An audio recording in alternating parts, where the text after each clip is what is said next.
Olá, pessoal! Que bom ter todo mundo por aqui para mais uma análise estruturada. Hoje a gente vai mergulhar fundo na Lei 15.397 de 2026. Basicamente, é a maior e mais abrangente reforma nos crimes contra o patrimônio dos últimos anos. Um verdadeiro divisor de águas. E olha, para garantir aquela clareza máxima e total autoridade no assunto, toda a nossa explicação de hoje é baseada inteiramente no excepcional material didático elaborado pelo professor Marcos Freitas. Então, vamos direto ao ponto entender o que mudou na estrutura do Código Penal e por que isso importa tanto no nosso dia a dia. Bom, vamos mergulhar nisso. Aqui está o nosso roteiro de estudos. A gente vai começar entendendo o contexto dessa reforma. Depois passamos para as mudanças nos crimes clássicos de furto, roubo e latrocínio. Avançamos para explorar as novas fraudes digitais. Na sequência, falamos sobre receptação e telecomunicações. Aí vemos os impactos processuais e, para fechar com chave de ouro, analisamos a visão crítica da doutrina. Para dar o pontapé inicial, a gente precisa entender o que de fato motivou essa alteração legislativa. O cenário político criminal exigiu uma resposta rápida para dois problemas bem graves. Primeiro, o crescimento assustador dos crimes patrimoniais digitais, como as fraudes via Pix, contas laranja e engenharia social. O negócio espalhou como fogo, né? E segundo, aqueles ataques sistemáticos à infraestrutura pública.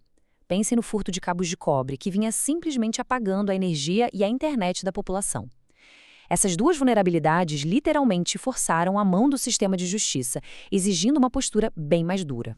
Avançando para a nossa segunda parte, furto, roubo e latrocínio. Aqui, a gente vai ver o endurecimento direto das punições para as infrações patrimoniais mais tradicionais do nosso sistema. Agora, o que é realmente fascinante neste cenário é o salto exato nas punições. É matemática pura. No furto simples, a pena máxima, que era de 4 anos, saltou para 6. E no roubo simples, a pena mínima subiu de 4 para 6 anos também. É um aumento muito expressivo bem ali na base da pena. E por que isso importa? Porque altera profundamente a forma como a justiça lida com essas infrações, criando um reflexo imediato no tempo real de cadeia antes de qualquer benefício. E esse número 24 que chama tanta atenção marca o início de uma nova era. 24 anos é a novíssima pena mínima para o latrocínio, que é aquele roubo que infelizmente resulta na morte da vítima. Antes, o piso era de 20 anos. Com essa mudança gigantesca, o latrocínio se consolida sem sombra de dúvida como um dos crimes mais severamente punidos de todo o ordenamento jurídico brasileiro. Isso sinaliza com todas as letras o peso absoluto que a lei atual dá para a proteção da vida humana durante um assalto. Vamos então para a nossa terceira etapa: fraudes digitais e conta laranja. Deixamos as ruas um pouquinho e entramos no ambiente cibernético, explorando essas novas fronteiras e tipificações desenhadas sob medida para as ameaças modernas. Um grande destaque dessa inovação é a criação do crime de conta laranja, que foi parar lá no artigo 171 do Código Penal. Mas o que isso significa na prática? Significa que ceder uma conta bancária, seja de graça ou ganhando dinheiro por isso, para transitar a fundos criminosos agora é um crime específico. Aquelas pessoas que simplesmente decidem emprestar a conta para que golpistas façam a limpa no Pix de terceiros podem enfrentar de 1 a 5 anos de prisão. Isso acaba fechando uma brecha imensa que sustentava as quadrilhas na internet. E a diferença nas penas ilustra perfeitamente o novo peso da lei contra a criminalidade tecnológica. Enquanto o estelionato simples, aquele golpe mais tradicional, tem pena de 1 a 5 anos, a fraude eletrônica qualificada dá um salto enorme, indo de 4 a 8 anos de reclusão. Cometer fraudes usando redes sociais e meios de phishing ou clonagem de aparelhos agora traz consequências legais drásticas.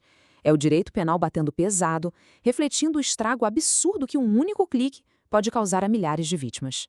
Passamos agora para a parte 4, receptação e telecomunicações. O material mostra muito bem como a lei mirou em proteger pets e a nossa infraestrutura. Antes dessa reforma, a lei já punia com rigor a receptação de animais de produção, tipo gado ou cavalos. Só que agora o novo artigo 180-A expandiu essa proteção para os animais domésticos. Ou seja, adquirir, ocultar ou vender um cachorro ou um gato furtado virou um tipo penal próprio, com uma pena duríssima de 3 a 8 anos. É uma resposta muito direta à dor imensa que o sequestro de um animal de estimação causa nas famílias, tratando os pets como parte integrante dos nossos lares e não só como propriedades. Outro ponto crucial está nos serviços de telecomunicações. A interrupção desse serviço já teve a pena base aumentada para 2 a 4 anos. Mas a grande sacada aqui é a seguinte: se o furto dos cabos de cobre destruiu o equipamento ou estrutura física de transmissão, essa pena dobra, é literalmente aplicada em dobro. Essa é uma forma muito mais robusta de inibir aqui de apagão estrutural que desliga a internet de bairros inteiros ou afeta os serviços de emergência das cidades. Entrando agora na nossa etapa número 5, impactos processuais práticos. É aqui que saímos um pouco da teoria e vamos direto para o mundo real, para o dia a dia.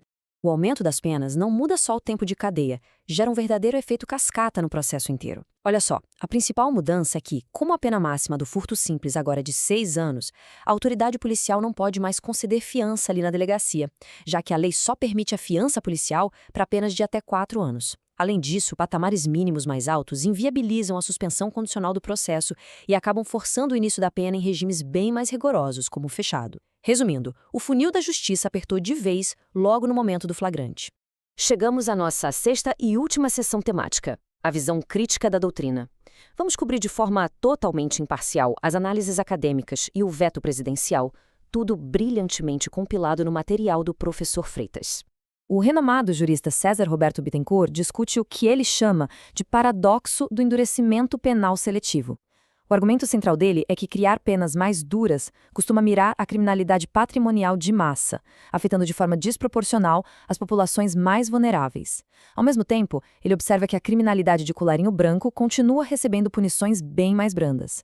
É um ponto de reflexão muito profundo sobre a equidade do nosso sistema penal e sobre quem ele realmente atinge no fim das contas. Já o Guilherme de Souza Nutti traz uma preocupação essencial sobre o princípio da culpabilidade, especialmente sobre o novo crime de conta laranja. Ele faz um alerta claro de que o sistema de justiça não pode punir ninguém só pela aparência objetiva dos fatos. É absolutamente obrigatório investigar e comprovar o dolo, ou seja, a intenção verdadeira. Isso funciona como uma trava de segurança vital para evitar que pessoas inocentes ou coagidas acabem presas injustamente. A lei ficou mais dura, claro, mas a prova precisa ser rigorosa. O material didático também destrincha um veto presidencial muito interessante. A proposta inicial do Legislativo dizia que a pena mínima para um roubo com lesão grave passaria a ser de 16 anos. Só que a pena mínima para o crime de homicídio qualificado é de 12 anos. Se o texto passasse desse jeito, a gente teria uma situação no mínimo bizarra. Ferir alguém gravemente no assalto teria uma pena inicial muito maior do que assassinar alguém de forma premeditada. Não faz sentido, certo? E a doutrina jurídica apoiou esse veto quase de forma unânime, baseada puramente no princípio constitucional da proporcionalidade. O Rogério Sanches Cunha resume isso de um jeito perfeito, afirmando que a vida vale mais do que a integridade física. Simples assim.